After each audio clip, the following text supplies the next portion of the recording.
Hi, everyone. Welcome to Joy Meets World. I'm Joy Yugi, and today I'll be sharing about my travels to West Texas, and in particular, two national parks, Big Bend National Park and Guadalupe Mountains National Park. So Big Bend as in Bend in the river, not like Big Ben in London. Big Bend National Park. I am traveling across the US to see all the national parks with my 5-year-old foxhound, Quincy.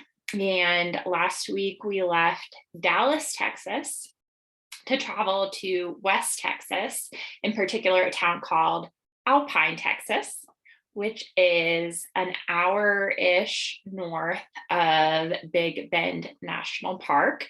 Big Bend National Park is if you go all the way west in Texas and then all the way south, it's on the border with Mexico. There's actually a border patrol station inside the park, which is kind of neat. But this is where we were going. This is where we went this week. It took about 7-ish hours to get there with all of our stops. And the reason we stayed in Alpine, Texas is because it was the closest place that we could find in the time we had to find a space to Big Bend National Park. And we stayed at a place called the Holland Hotel, which is historic. It's restored. It was nice. It was a little shabby, to be honest, but it did the job. It was clean. It was quiet during the day. It had Wi-Fi. It was pet friendly. So it's a nice hotel. The only thing that I would say about it is that, number one, it's not truly pet friendly because you cannot leave your animal alone in the room at any time. So as you can imagine, that makes it really difficult to pretty much do anything. Like Quincy had to come with me grocery shopping, and then like if I wanted to go out to eat, I had to get takeout and bring it back to my room. I couldn't like stay at a place because it's too cold to eat outside at the places that you could even eat outside. So that was frustrating. And a lot of the national parks too, like Big Bend and Guadalupe Mountains, are not truly pet friendly. You can bring your pets, they can stay basically anywhere a car can go. That's what they say. So like on paved surfaces, which as you can imagine, national parks, there's not a ton of paved surfaces. It's all about hiking, right? And going on unpaved surfaces. So that's one thing that's, it was frustrating about the hotel. And I've noticed about the national parks and other Airbnbs who say they are pet friendly, but you're not going to be able to leave your dog alone at the Airbnb or at the space. And so that kind of makes things harder and more challenging.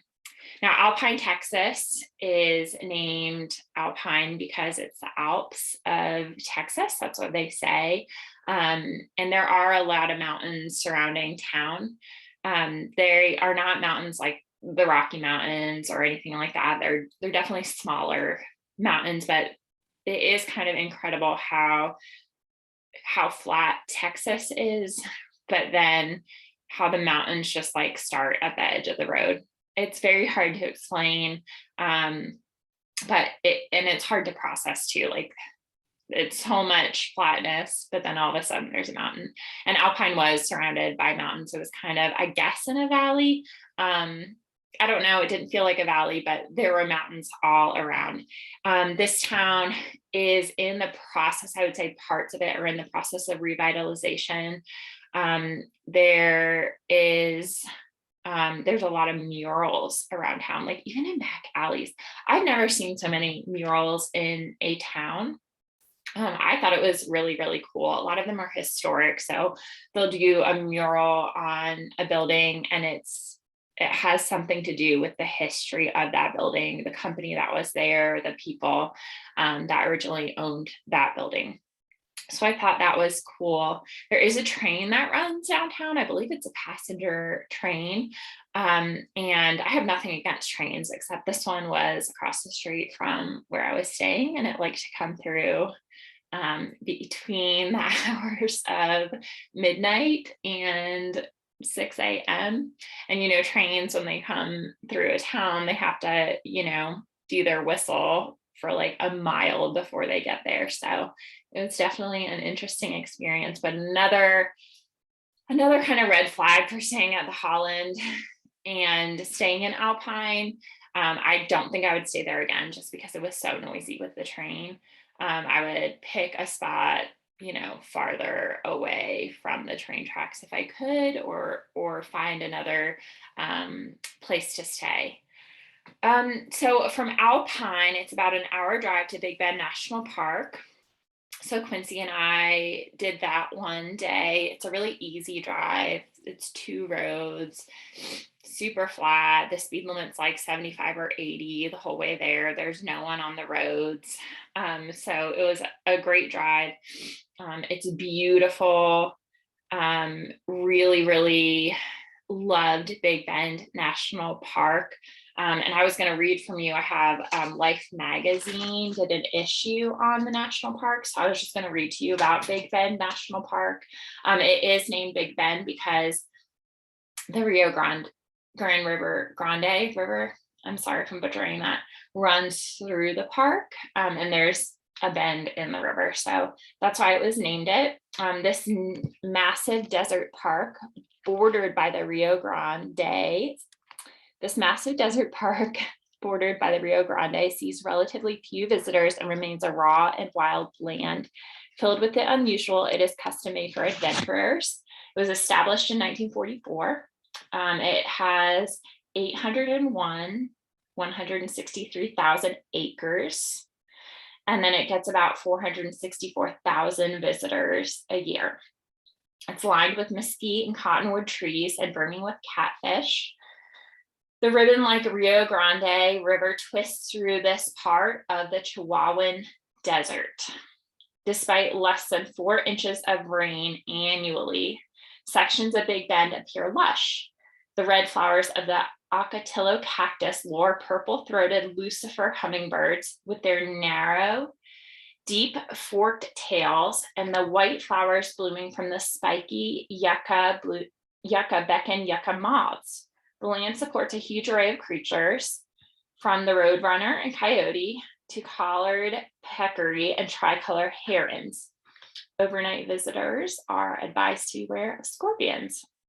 It also offers a candy store of fossilized remains, such as those of the terrifyingly 40-foot-long alligatoroid and the soaring pterosaur from the Cretaceous period, as well as more recent saber-toothed cats and mammoths, some of which are on view in the park's fossil discovery exhibit. I will say, speaking of creatures in Texas, the whole time I was there, I never saw a cow, any kind of cow, not a longhorn, not a normal dairy cow, no cows. Saw a lot of oil fields, which was interesting, but no cows, which I thought was weird. And I wanted to see a longhorn. So anyway, that's Big Bend National Park. Definitely go. It's gorgeous during the day. I didn't know this, and even if I did, I can't take advantage of it because I can't bring my dog, but they say to go back at night because it's hundreds of miles of land that nothing is on. So you can see the Milky Way really, really well. And they say the stars are really beautiful to look at there. So if you are planning to go to Big Bend, I would definitely recommend, if you can, go at night. Let me know how it is. If I went back, that's what I would do. So after Big Bend, we went back to Alpine, Texas. And then from Alpine, the next day from Alpine, we left to go to Guadalupe Mountain State Park, which is in the westernmost part of Texas. It's on the border with New Mexico. It's very close to Carlsbad Caverns National Park in New Mexico. They're basically across the border from each other. So that was about a 2 to 3 hour drive, super flat, super easy again. It was a beautiful day. We did stop at a local landmark on the way. It is a art installation piece. It is in a little town called Marfa, Marfa, Marfa, Texas. It's actually not, it is actually not even in the town. It's like maybe in the county, because you're just driving along this random road in Texas. There's nothing, I mean, nothing for miles. And all of a sudden you come upon this Prada store out in the middle of nowhere by itself. Like there's nothing there. It's just a Prada store, and they put it there as an art installation piece.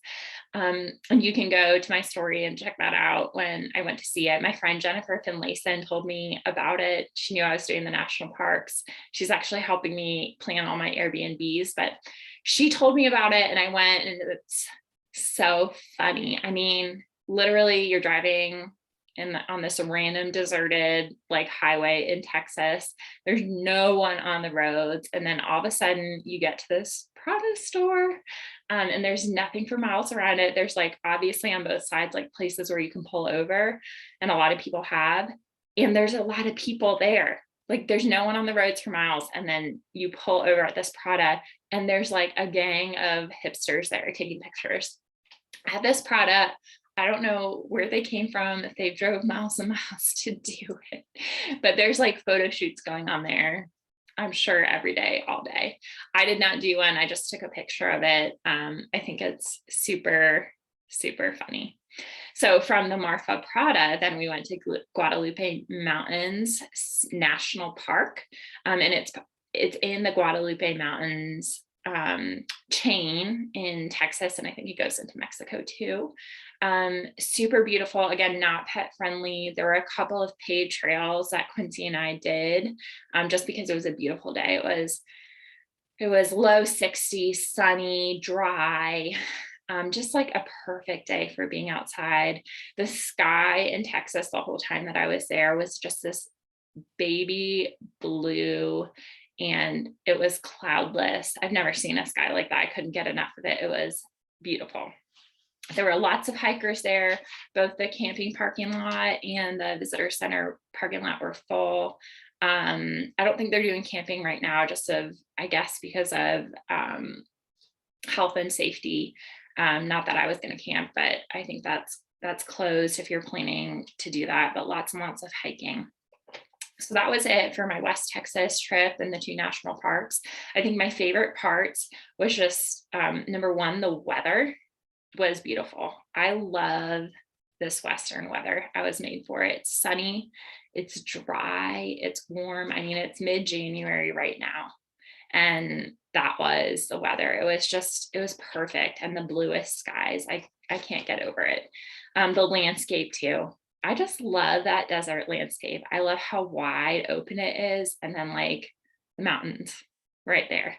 You can just see for miles and miles. Like we would be driving and I could see 5 miles down the road where I would be. So I loved that part of West Texas and the national parks. I think the worst part of this part of the trip was just the kind of stay experience, like by the train, and then, having to kind of juggle what to do with my dog and how to figure that out. That was really frustrating. Next up for me is New Mexico. I will be visiting Carlsbad Caverns National Park and White Sands National Park. So that will be on the podcast next week. I would love for you to write in the comments. Let me know if you've been to either of those parks, what you liked about them, what you like to do, what you would recommend, what you hated. Let me know. I'd love to hear if you've been to Big Bend or Guadalupe Mountains National Park. Let me know too, what you liked about them, what you found was the most interesting, or if you didn't like them at all. I would love to hear. Or even Texas, what parts of Texas have you been to? Would you go back? Would you not? I want to hear from you. That's it. That's it for me today. Until next time, I wish you happy travels. wherever life takes you. Bye, guys.